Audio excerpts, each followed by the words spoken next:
Hey guys, it's Josie. Welcome back. Today we're in the kitchen. We're making grape jelly, and we're going to bring you along for the recipe. Most of you know that this year with the drought and the extreme temperatures that we had, that my grapes just did not do anything. And so I'm going to bring you a recipe to make grape jelly with using bottled juice that you can buy from the store. Now you have to make sure, it doesn't have to be this brand, but you have to make sure that you get 100% juice, no sugar added, where it is just the grape juice itself, no added sugar. I only make one batch of jelly at a time. I don't double my recipe on any jellies. It seems to just work better if you do one at a time. And this is 6 cups of grape juice. You're going to need a powdered pectin. I don't buy the box pectin. I buy bulk, and that's what this is. It's fruit pectin, and I got it from Hoosier Hills Farms. You can find it if you have an Amish or Mennonite store around you. You can usually find it there in bulk, and that's where you're going to get your best prices, is from them or from a place that you can buy bulk. You're going to need 6 tablespoons equals 1 box of powdered pectin. The last ingredient that you're going to need for this grape jelly recipe is 7 cups of sugar, and that's all it is to the ingredients: the juice, the pectin, and the sugar.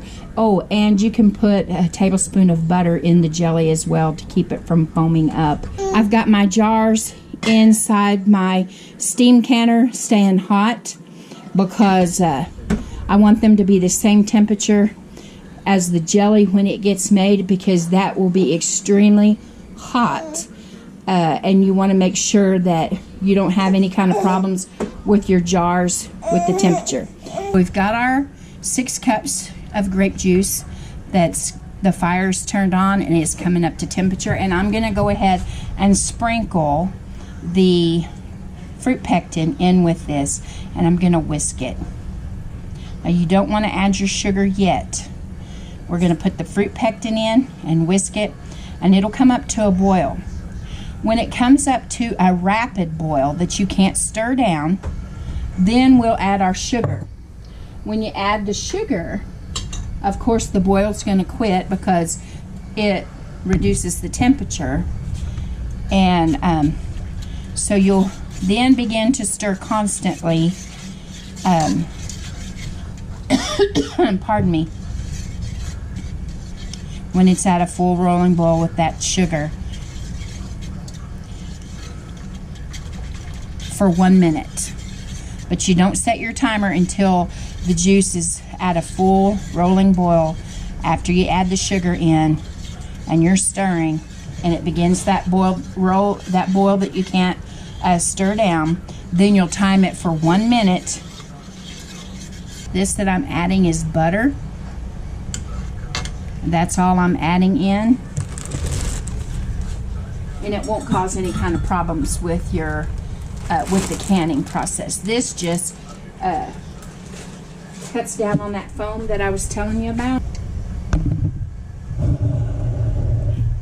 Scoot you closer so you can see in there where that butter is melting on the top, and this just helps it not to foam. The foaming's not a bad thing. It doesn't look, you don't want to put it in your jars. It is unpleasant to look at anyways.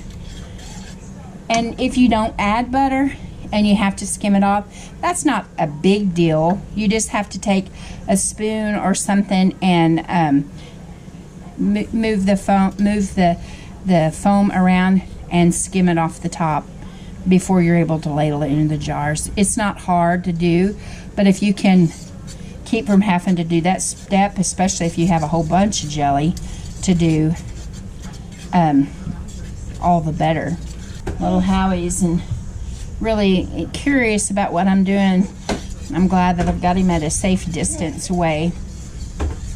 We got notice this week from the school district that they sent out the prices on their school lunches. Well, they told their breakfast price and then their lunch prices, and it was goodness, I want to say it was at least $3 a day. And I thought about people that had, you know, several children. My parents had 7 at one time going to school, and there would have been no way. We packed our lunches a lot. Peanut butter and jelly is one of those go-to lunches that you can have.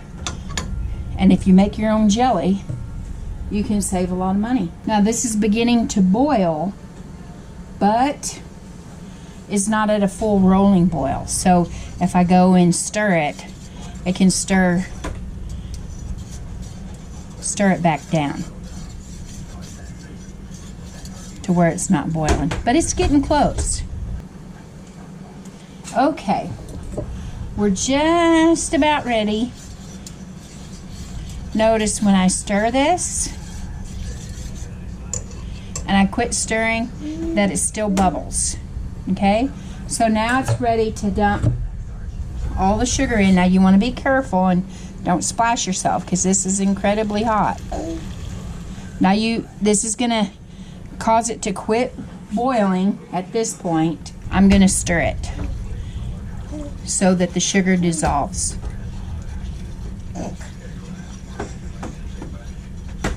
Now you need to be prepared when it goes back to a full rolling boil.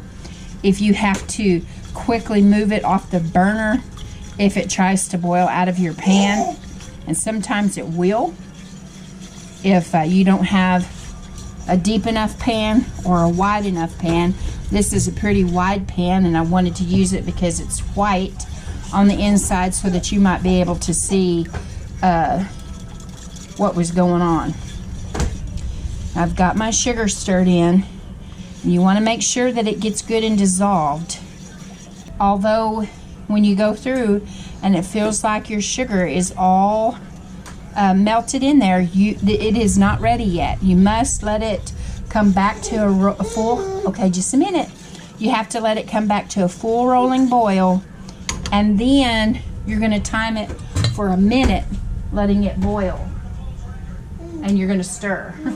Are you helping me, Mom, make jelly? Now, as you can see, it's not an instant back to rolling boil. It does take a while for the sugar to get in there and dissolve and bring the temperature back up to boiling. The sugar cools it off, and that's why you have to wait until it's at a full rolling boil and then time it for a minute so that the sugar has time to react with the fruit pectin and the juice so that it'll set a jelly for you. If you take it out too soon, bottle it up, like say you got tired and you didn't want to mess with it and you bottled it up right now, you're going to have a syrup. You're going to have something that is not going to be a jelly. So it's beginning to bubble a little bit, but that is not a rolling boil. So we'll continue to wait. Every once in a while I'm going to stir it. Now when it comes to the full rolling boil and I'm timing it for a minute, I'm going to stir it constantly. But right now I'm just going to stir it every little bit. It's beginning to trace some. Okay, and it's beginning to bubble here.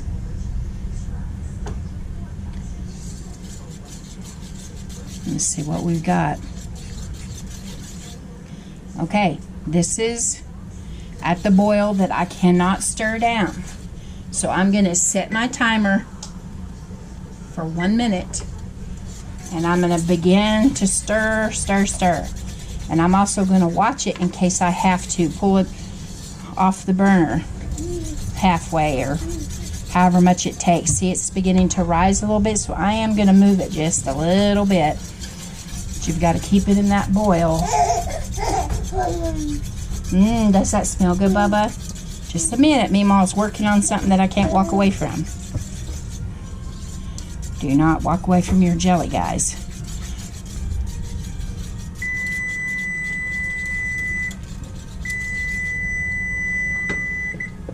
Turn my timer off. Okay, I've got the timer turned off. And what I'm noticing is even though I did add butter, I still have a little bit of foam on my jelly. And that's okay, because I can show you what to do. If it becomes a, you just kind of move it to one side like this, and you're just gonna use a spoon to get it out. And I usually put it in a bowl. What you do is you just move it to the side and you just take that out. It's a little bit time consuming, but not bad. Most of the time when you add your butter, you don't have that issue, but every once in a while you will. And like I said, it's no big deal. You just skim it off the top. That's how much foam that I was able to get out of there. And here is my finished product, ready to go into the jars. So the next part of the process is getting out your jars. So the next part of the process is just getting your jars out and getting them filled. So the next part of the process is getting your hot jars out and getting them filled with the hot jelly.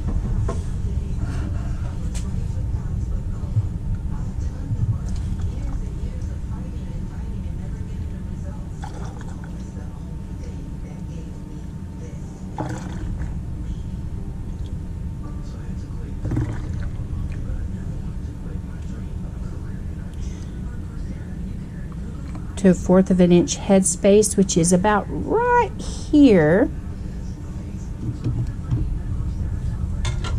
Let me get another jar out so that I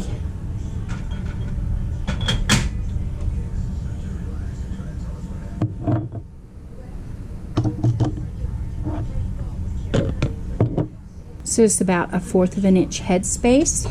And the next thing I want to do is I want to clean the top of the jar, because we could have gotten some jelly on there and we don't want that, so that the jar will seal properly.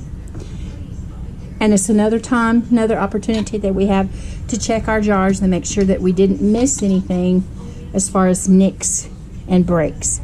And so we're just gonna put their lid and ring on the jar, fingertip tight, and we're gonna put that in our canner. And we'll continue to fill jars until we get it all done. I'll show you one more. Again, we just fill these jars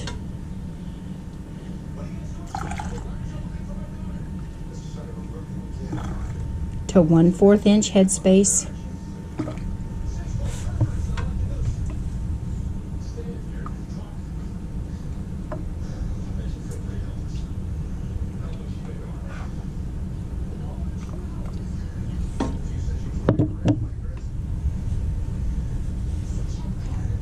Clean the jar. Be very careful. These jars are really, really hot.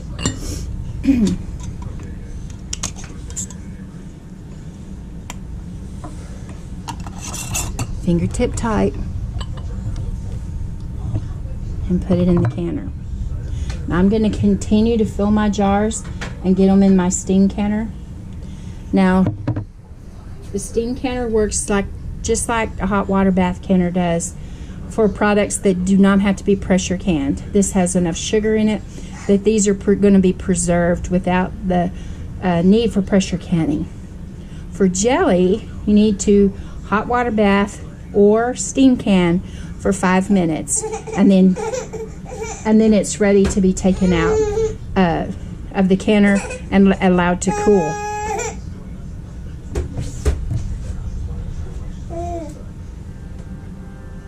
Sorry, I'm gonna feed the little peanut here. So when all of these get done, when my steam canner comes up to temperature, because your hot water bath canner, the water's going to begin to boil, and then you start your timer. Then on a steam canner, on mine, I have a gauge, and when it gets to the color and the area that it needs to be for my altitude, I'll start timing it for 5 minutes. So we'll be back when that's done. So here is the jelly fresh out of the steam canner. I was able to get 2 pints and 5 half pints. And then I had this little bowl here of just enough just to, I don't know, probably have for supper or breakfast, one or the other. And just to, I put it in the refrigerator just to see if I was gonna, if it was gonna set. And you can see right now it's at a soft set, and I'm fine with that. And so here's a few more jars to put on the shelf to help us be able to stretch, the budget. I hope you guys enjoy this recipe. I hope it's something that you can do. Even if you're not growing your own fruit, you can find those juices that don't have any sugar added to them and be able to make some delicious jelly to stretch your food budget. Until next time, guys, this is Josie. Keep looking well to the ways of your household. Have a blessed evening. Till next time, we're gone.